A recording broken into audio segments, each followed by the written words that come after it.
आप सभी को प्यार भरी राधा स्वामी जी। संत मत की सच्चाई और हकीकत।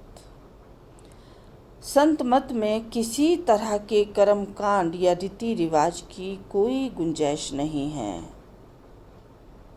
लोग तो ये समझते हैं कि शायद सदगुरु के पीछे पीछे दौड़ने से या उनसे बार बार राधा स्वामी कहने से हमें कोई खास रूहानी फ़ायदा पहुंचेगा, लेकिन ऐसा नहीं है। ये सिर्फ मनुष्य के मन का धोखा है। लोग तो इतना तक सोच लेते हैं कि अगर हम गुरु के कपड़ों को हाथ लगाएंगे या जिस जगह से वो निकलते हैं उसकी मिट्टी माथे पर लगाने से हमारे कर्मों का बोझ कम हो जाएगा। लेकिन नहीं, इन सबको करने से किसी को कुछ नहीं मिलेगा। ना पहले कभी मिला है, ना आगे कभी मिलेगा। हमें तो बस और बस एक ही बात याद रखनी चाहिए कि जो कुछ भी हमें मिलेगा वो सेवा से मिलेगा और सत्संग से मिलेगा। संत हमें संत मत के बारे में बड़ा खोल कर समझाने की कोशिश कर रहे हैं। कहते हैं, गली गली जो रस बिके, मंदिरा बैठे बिठाए। कबीरदास जी कहते हैं कि भाई गोरस मतलब कि गाय का दूध जो शरीर के लिए लाभकारी है, उसे तो दूध वाला गली गली में चिल्ला चिल्ला कर बेचता है। और मंदिरा मतलब शराब जो सेहत के लिए हानिकारक है, उसे बेचने के लिए कहीं जाना नहीं पड़ता।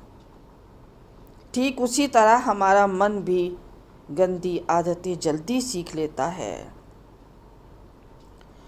और जो अच्छी आदतें, अच्छी शिक्षा जो संत हमें अपना गला फाड़ फाड़ कर सत्संगों के जरिए हमें समझाते हैं, हमें भक्ति का मार्ग दिखाते हैं, वो जीव जल्दी से समझने की कोशिश नहीं करता। बार बार हमें हर सत्संग में समझाया जाता है कि भाई भजन सिमरन करो, पर हमारे सिर पर तो जूं तक नहीं रेंगती। मन की मैल धोने के लिए जिस तरह से हमें अपने आंसुओं को बहाना पड़ता है, उसी तरह से हमें भजन के समय अपने गुरु के लिए आंसू निकालने पड़ते हैं। अपने गुरु के लिए तड़प पैदा करनी पड़ती है।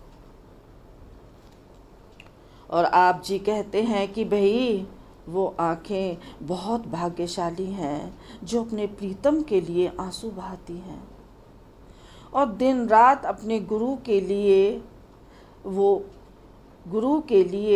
उनकी आँखों से आंसू बहते हैं।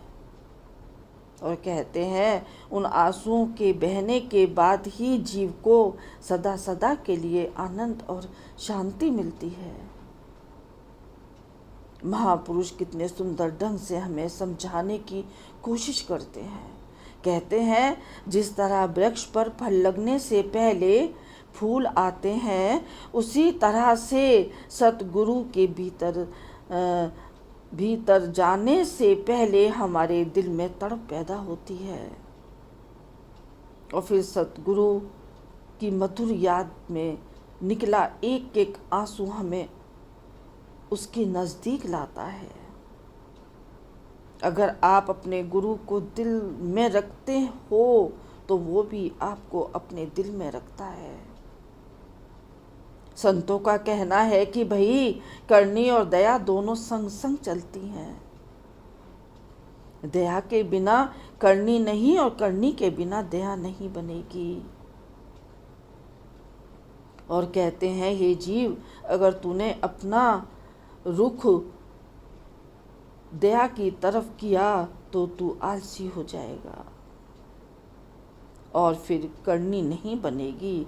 84 लाख योनि भुगत कर गाय की योनि मिलती है और फिर नरदेह मिलती है। नरदेह तो मिलती चली जाएगी जब तक कि काम पूरा नहीं होगा, मतलब अच्छी करनी से है। अपने कुल को याद करना, क्योंकि योनि बदलती है लेकिन जीव का कुल नहीं बदलता है, वो तो एक ही है। कहने का मतलब कि सब जीव सतनाम वंशी हैं, जो कहते हैं कि भाई बिना सतगुरु भक्ति और कोई यतन नहीं हासिल कर सकता, और कहते हैं कि शांत मन ही आत्मा की ताकत है। अगर हमारा मन शांत नहीं होगा तो ईश्वर हमारे अंदर कैसे विराजेंगे? हमें कैसे यकीन होगा कि परमात्मा हमारे अंदर है? नहीं होगा, क्योंकि मन हमारा शांत नहीं है, बहुत अशांत है। फिर कहते हैं कि देखो भाई, जब पानी उबलता है तो क्या हम उस उबलते पानी में अपना प्रतिबिंब, मतलब अपनी शक्ल देख सकते हैं? नहीं, कभी नहीं देख सकते, क्योंकि पानी शांत नहीं है। अगर पानी शांत है तो हम अपनी शक्ल देख सकते हैं, हम अच्छे से अपने को निहार सकते हैं। ठीक वैसे ही अगर हमारा हृदय शांत है, हमारा मन शांत है, तो हम अपनी आत्मा का वास्तविक स्वरूप भी देख सकते हैं। संत तो वो होते हैं जो कुछ नहीं देखते, ना जात देखते हैं ना पात देखते हैं, बस वो तो जीवों के पापों को धोने आते हैं। मिसाल के तौर पर धोबी के पास कितने कपड़े आते हैं। हर जात का कपड़ा धोबी के यहाँ धुलने के लिए आता है, लेकिन धोबी किसी से जात नहीं पूछता, क्योंकि उसका काम केवल कपड़े धोने का है।